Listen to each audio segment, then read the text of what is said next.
தந்தை மகன் தூயாவின் பெயராலே ஆமேன். யோவான் எழுதிய நற்செய்தி வாசகம் அதிகாரம் 11 இறைவசனம் 45 முதல் 57 முடிய. அக்காலத்தில் மரியாவிடம் வந்திருந்த யூதர் பலர் இயேசு செய்ததைக் கண்டு அவரை நம்பினர். ஆனால் அவர்களுள் சிலர் பரிசேயரிடம் சென்று இயேசு செய்ததை தெரிவித்தனர். தலைமை குருக்களும் பரிசேயரும் தலைமை சங்கத்தை கூட்டி, இந்த ஆள் பல அரும் அடையாளங்களை செய்து கொண்டிருக்கிறானே, என்ன செய்யலாம்? இவனை இப்படியே விட்டுவிட்டால் அனைவரும் இவனிடம் நம்பிக்கை கொள்வர். அப்போது ரோமையர் வந்து நம் தூய இடத்தையும் நம் இனத்தையும் அழித்து விடுவார்களே என்று பேசிக் கொண்டனர். கயபா என்பவர் அவர்களுள் ஒருவர். அவர் அவ்வாண்டின் தலைமை குருவாய் இருந்தார். அவர் அவர்களிடம், உங்களுக்கு ஒன்றும் தெரியவில்லை. இனம் முழுவதும் அழிந்து போவதை விட ஒரு மனிதன் மட்டும் மக்களுக்காக இறப்பது நல்லது என்பதை நீங்கள் உணரவில்லை என்று சொன்னார்.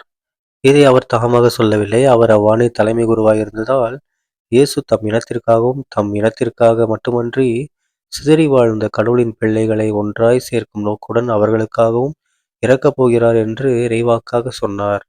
ஆகவே அன்றிலிருந்தே அவர்கள் இயேசுவை கொன்றுவிட திட்டம் தீட்டினார்கள்.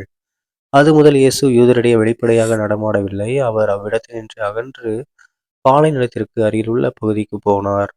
அங்கு எப்ராஹிம் என்னும் ஊரில் தம் சீடருடன் தங்கியிருந்தார்.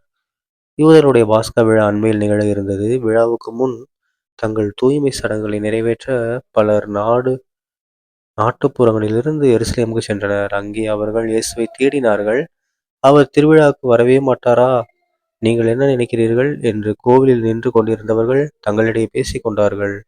ஏனெனில் தலைமை குருக்களும் பரிசேயர்களும் இயேசுவை பிடிக்க எண்ணி, அவர் இருக்கும் இடம் யாருக்காவது தெரிந்தால் தங்களிடம் வந்து அறிவிக்க வேண்டும் என்று கட்டளையிட்டிருந்தார்கள். ஆண்டவரின் அருள்வாக்கு. கிறிஸ்துவே உமக்கு புகழ். அன்பார்ந்த சகோதர சகோதரிகளே, இன்று தவக்காலம் 5ஆம் வாரம் மார்ச் 28ஆம் தேதி 2026ஆம் வருடம் சனிக்கிழமை. இன்றைய நற்செய்தியில் பாருங்க, இயேசு கிறிஸ்து ஆண்டவர் என்ன பண்றாங்க?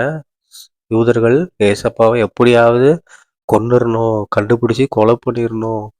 அவரை மக்கள்கிட்டயே என்ன சொல்றாங்க, நீங்க அவரை எங்கேயாவது பார்த்தீங்கன்னா வந்து சொல்லிடுங்க. ஏன்னா ஏசப்பா வந்து மறைவா வாழ ஆரம்பிச்சிட்டாரு. ஓகேங்களா? மக்கள் முன்னாடி இல்லாமல் மறைவா நடைமாட ஆரம்பிச்சாரு. பட் அப்படி இருந்தாலும் என்ன பண்ணாங்க, ஏதாவது திருவிழாவுக்கு வருவாரு, எங்கேயாவது வருவாரு, அங்க புடிச்சிடலான்னு சொல்லி மக்கள்கிட்ட சொல்றாங்க. நீங்க எங்கேயாவது அவரை பார்த்துட்டா கூட சொல்லுங்க. ஏன்னா என்ன, அது பயந்துட்டாங்க. ஏன்னா மக்கள் எல்லாரும் அவர் பண்றத பார்த்து எல்லாரும் அவர் பக்கமே போறாங்க அப்படின்னு சொல்லி பயப்படுறாங்க. அதே மாதிரி இந்த காலத்துலயும் பல பேர் என்ன பண்றாங்க, கிறிஸ்துவ மதத்துக்கு எதிர்ப்பு தெரிவிக்கிற விதமா நிறைய விஷயங்கள் பண்றாங்க. பயத்தினால பண்றாங்க. ஆனா நாம என்ன பண்ணுவோம், எக்காரணத்தை கொண்டும் நாம நிலைத்தடுமாறக்கூடாது. கடவுள் நோக்கி வாழணும். சரிங்களா? தந்தை மகன் தூயாவின் பெயராலே ஆமீன். இயேசுவே போல இயேசு மரியா வாழ்க, இயேசு தந்தை அல்லேலூயா. Praise the Lord.